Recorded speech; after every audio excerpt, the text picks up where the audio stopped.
Hi guys, welcome back to Class of Learning. You are with RAHUL Sharma, your friend and guide. And today we're going to work out the earliest tragedy of English drama. आपने कहा earliest Gorboduc. Yes, आपने कहा Gorboduc किन लोगों को ये पढ़ना जरूरी है. If you're planning to give a entrance or if you're planning to go for net, you guys need to work out this play. आपने कहा जरूरत क्यों है, क्या कॉन्सेप्ट है. सेकंड ट्रेजेडी में से एक है ओल्ड रोमन कैथलिक प्लेज में से सबसे प्रोमिनेंट में एक याद है. तो हमने कहा क्या क्या आना चाहिए हमें, उसमें कॉन्सेप्ट क्या है, किसने लिखा, क्या वैल्यूज थी, क्या स्टोरी लाइन है और हमें कौन कौन सी चीजें याद रखनी है, ये सब इस वीडियो क्लास में डिस्कस करने हैं. Along with this we need to work out one more thing. यहाँ पे हम एक सीरीज शुरू कर रहे हैं, जिस सीरीज में हम क्या करेंगे, हम वो सारे के सारे प्लेज या ओल्ड ड्रामास या उन टेस्ट को रीड आउट करेंगे जो एंट्रेंस में हेल्प करते हैं. तो as the entrance is going on, हर कोई एंट्रेंस की प्रिपरेशन कर रहा है, तो यहाँ पे वीडियोस आपके लिए देखनी जरूरी है. तो guys let's start the class. The first thing, the first regular English tragedy. I repeat, the first regular English tragedy. It was written by Thomas Norton and Thomas Sackville. दो लोग नाम याद नहीं, दोनों ने मिलकर लिखा था. It in 5 different divisions. 5 अलग-अलग डिवीजन बांटा गया था, इसको लिखा गया था. Then and was first staged in 1562. It was 2 years early than the birth of the great Shakespeare, जिसको हम सब जानते हैं. उसको बैठने में भी 2 साल बाकी थे, तो ये तब पब्लिश हुआ था. And then along with this, the work becomes a model for the Renaissance dramatist. It is in essence a Senecan tragedy of revenge. So why doesn't Senecan tragedy revenge? क्योंकि उसको फॉलो किया गया, the old Greek tragedies उनमें से लिया गया, उनके concept को समझा गया. यहाँ पे हमें क्या क्या जानना, कौन कौन सी चीजें, प्लॉट को समझेंगे along with the character. उससे पहले कुछ चीज जान लें. पूरा का प्लॉट ले लिया, एक्ट को 5 डिफरेंट एक्ट्स में डिवाइड किया गया. Along with this is completely revenge based story line.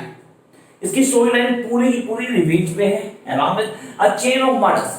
यहाँ पे स्टोरी शुरू होते ही हमारे पास चेन ऑफ मर्डर्स को पोर्ट्रेट किया जाएगा, जहां कई सारे मर्डर्स वन बाय वन होंगे. Civil war was been mention in this too, and then we have the role of a ghost as a character in the story, and then the chorus. The chorus appear at the end, जहां के वो एक monologue, dramatic monologue की form में आपको discussion करता है आपके साथ. And then here the plot along with the characters. जान लेते हैं कैरेक्टर्स में. Gorboduc the king, जो है हमारा इंग्लैंड का किंग है, इसके 2 बच्चे, और 2 बच्चे जो हमारे, एक पॉलिक्स और दूसरा Felix. Along with his wife Gorboduc queen, both happily रह रहे हैं, सब कुछ ठीक है, everything is going good. अब यहाँ पे उसको पता है कि उसके 2 बेटे, तो पूरी प्रॉपर्टी 2 ही में बंटनी है, so they are going to control the entire states. लेकिन फॉरेक्स किल्ड फेलिक्स. फॉरेक्स किसको मारता है, फेलिक्स को मारता है, जो कि किसका फेवरेट है, मदर का, क्वीन का. एज अ रिजल्ट क्वीन क्या करती है, इसको मार देती है. तो यहां से इंसिडेंट शुरू हो गए. पहला मर्डर फेलिक्स ने किया फॉरेक्स का, जिसके रिवेंज में उसकी मदर ने उसको मार दिया. और जब ऐसा हुआ तो यहाँ पे एक सिविल वॉर सिचुएशन आ गई. जो लोकल पीपल है पूरे, जिनको हमने मर्डर्स का नाम दिया, they came up and killed the king and the queen. उन्होंने किंग और क्वीन दोनों को मार दिया. यहाँ पार्ट्स की डिवीजन बहुत मैटर करती है. फर्स्ट पार्ट में से उसने इंट्रोडक्शन दी थी, कैरेक्टर्स की डिफाइन किया था, कैरेक्टर्स क्या हैं, कैसे काम कर रहे हैं. सेकंड पार्ट में स्टेज सेट की गई, जहां पे फेलिक्स को मारेगा, एंड देन थर्ड से वन बाय वन यूनिट चलती. Here they kill the king and queen, and then the nobles come in a picture. और nobles क्या करते हैं, उन मर्डरर्स को मार देते हैं, और उसके बाद यहाँ पे कौन इस किंगडम को संभालेगा, ये सेटल आउट नहीं होता. तो स्टोरी लाइन बहुत ही क्लियर है, पूरी कंप्लीटली रिवेंज स्टोरी है. आपको ज्यादा जानने के लिए कुछ नहीं है हमारे पास. हम डिटेल में समझे तो हम कैरेक्टर्स को जान लें. Best part for you guys is to clear the characters को समझें, go along with the storyline, chorus पे वर्कआउट करें. हाँ, अगर आपके पास टाइम है तो please go for the detail summary, जो आपको इजीली मिल जाएगी.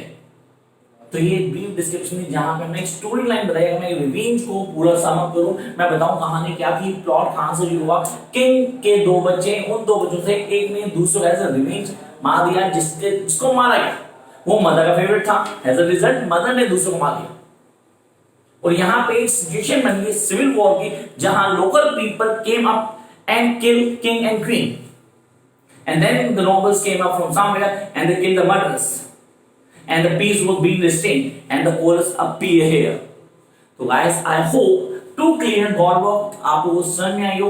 होपफुली आप इसके कॉन्सेप्ट को समझ पाए.